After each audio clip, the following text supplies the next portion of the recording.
From creating satisfying build montages to bringing your builds to life, and many more, there's almost nothing you can't animate in Minecraft, and today I'll be showing you how, so let's start at the beginning. If you've been watching my Let's Play series, you've probably seen a bunch of things like this, where I throw an item down or shoot my bow to build or destroy something. This effect is created using stop motion animation, and it's actually fairly simple.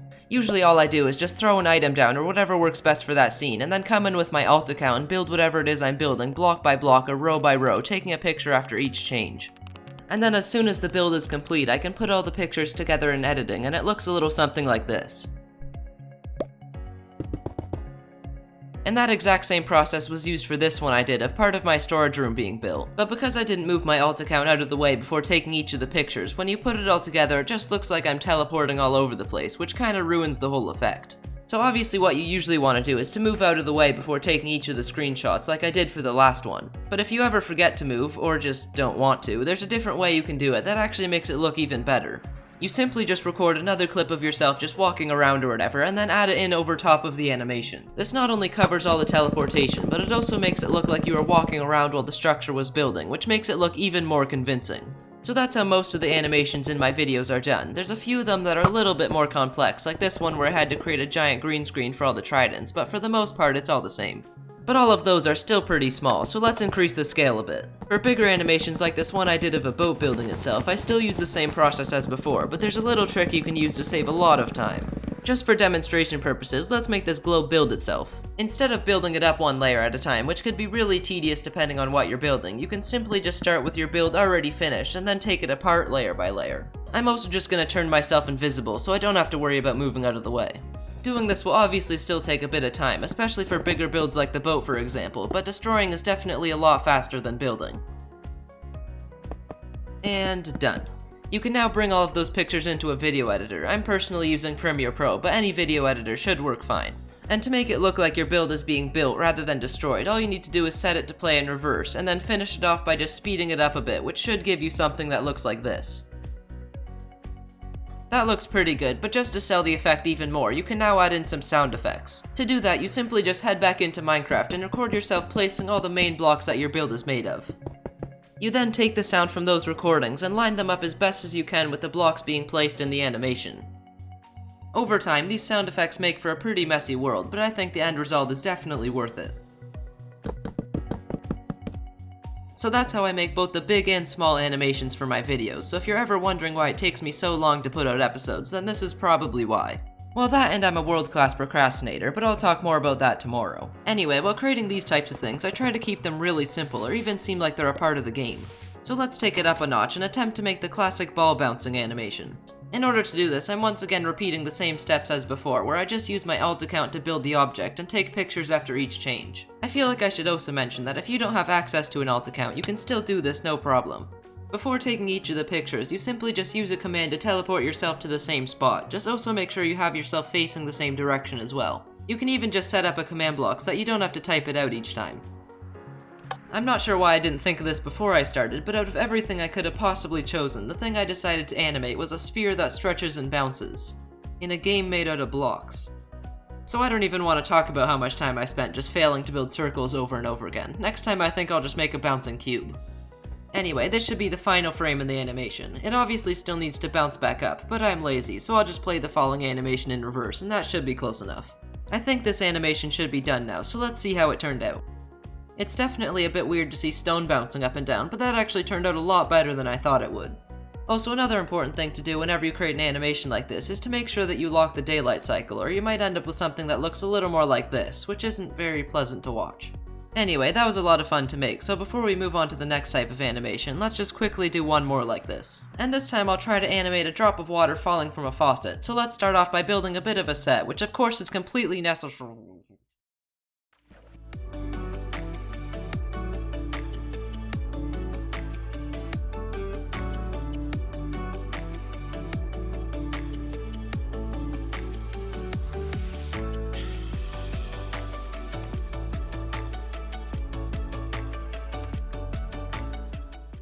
Alright, now that we have a decent looking bathroom, at least from one angle, we can now start actually animating the water. So let's start by adding a blue glass pane at the end of the faucet, which will be our water droplet.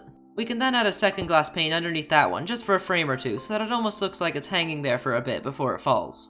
After that, it's just a matter of making the drop fall all the way down, and once it hits the water, I'm making it go downwards a bit at the point of impact, and then bounce up a bit, because that's how water works, and then finishing it off with a bunch of ripples made out of carpets, which as you can probably tell, I messed up quite a few times before finally getting it right. But once I did, I put them all together to get a final result that looks like this. And this one also turned out pretty good. I might be able to get it a little bit smoother if I were to use some slabs in with the carpets, but unfortunately there's not really any blue slabs in the game. But at the same time, I can't think of any way where colored slabs could possibly be added. Anyway, back to animating. Although these ended up looking pretty cool after editing, in-game they're nothing too special to come across. So next up, let's try making some animations that you can see while walking around your world. And to do that, I'm gonna head over to my starter base for my survival series, as there's lots of things here that could use some movement. Let's start by making this crane actually lift the oars up from my mine and bring them over to this boat. To do this, I'm starting by making a bunch of copies of the crane. I'm using structure blocks to make the copies, but if you don't know how or just don't want to, you can always just rebuild them manually. From there, you can change each of the copies to be at a slightly different angle, and essentially what you're doing here is building out each individual frame of the animation, so that when you put them all together, it should look like it's turning. Alright, I finished building up all the different cranes, but in order to make the crane's claw move up and down, we're also going to need to make a bunch of copies of that too. For the most part, they'll all be the same. I mainly just need to change the chain lengths. Also, for about half the animation, the crane will be holding iron, so let's just copy all those copies over and then add a piece of iron ore under each of them. All 15 of the copies are built, so now we just need to bring them over to the place where the animation's actually going to be playing. And that's going to be done with command blocks, more specifically the clone command. And if you're not good with commands, don't worry, because this one is fairly easy. All you need to do is imagine a box around your build. You can even build one if it helps.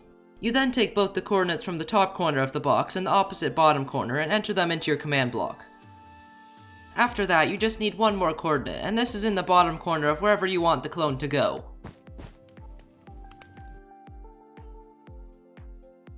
Once all three coordinates are in, go ahead and test it out by powering the command block. And if it ends up in the wrong spot like this one, which I'm gonna pretend I did on purpose, then try using a different corner. Yeah, that's much better. Once you get the first one working, you can then repeat that same process for each of the copies, making sure to test each of them individually, as the third coordinate won't always be the same. With all the command blocks done, if you haven't already, now's your chance to move all of them into the right order. And the easy way to do this is to hold down Control and middle click with your mouse, and you'll get a copy of the command block that keeps the command inside, so you don't have to worry about rewriting them all. I think all these are in the right order, so now you just need to connect them all using repeaters. You probably won't have to do this next step about 80% of the time, so you can probably just ignore me, but because this is a more complex build, and as you may know, diagonal builds tend to make everything more difficult, whenever the animation plays it leaves a bunch of blocks behind. So to fix that, you just need to add a command block at each frame that removes any of those blocks, which is really tedious to do, but it works. The animation should be done now, so let's test it out.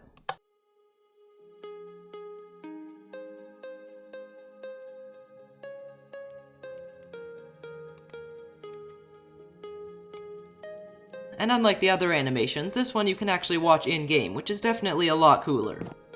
But apparently I like torturing myself, so the crane is probably the hardest thing I could have possibly done here, so if you've never done this before, I'd recommend starting with something a bit easier like a windmill. Which not only looks really cool, but it also only requires like 3 or 4 command blocks. But no matter what you decide to animate, this is definitely a great way to add some life into your builds.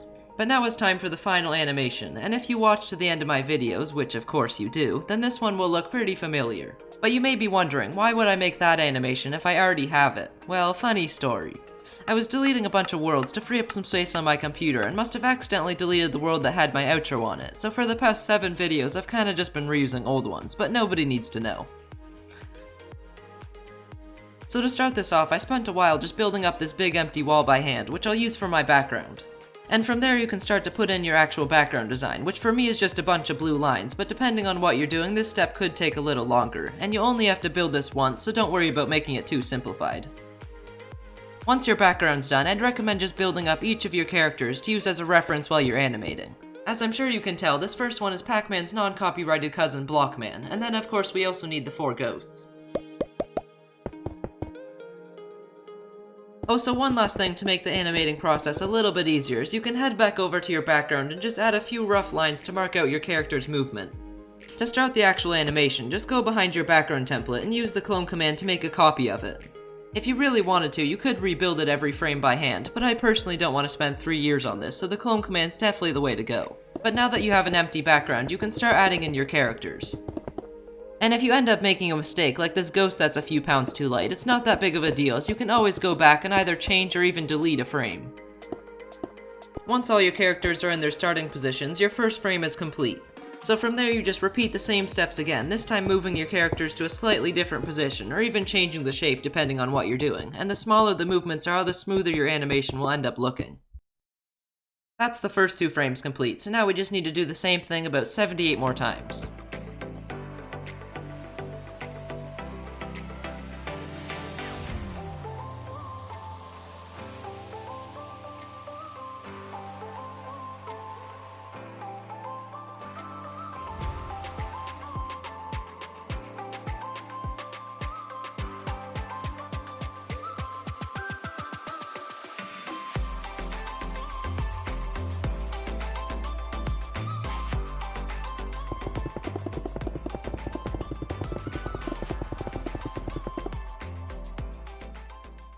When your final frame is placed, you should end up with something that looks a little bit like this, which if you ask me looks really cool. And now that all the frames are built, it's time to actually put them all together, and just like we did for the crane and windmill, we're once again going to be using command blocks to clone all the frames into one spot. Although there may be a lot of them, it's not actually that bad to type out all the commands, as you only need to change 1 or 2 of the numbers each time, but it is of course still going to be really tedious. Once you've had the time of your life filling all those out, you can then connect them all using repeaters. As soon as you try to play your animation, you'll likely have this message being spammed in your chat, so in order to stop that, just simply type in this command, and that should prevent that from happening. Now that that's dealt with, you can watch through your animation and see if you can spot any mistakes, and like I said before, you can easily go back and change anything you may not like. Just for demonstration purposes, let's change one of the pink ghost's eye to black for a few frames, and I think I'll actually leave it like that, just so you can all get slightly infuriated every time you watch my outro. But that's the final animation of this video complete, so that's gonna be it for me today. Thanks for watching and see you all in the next video.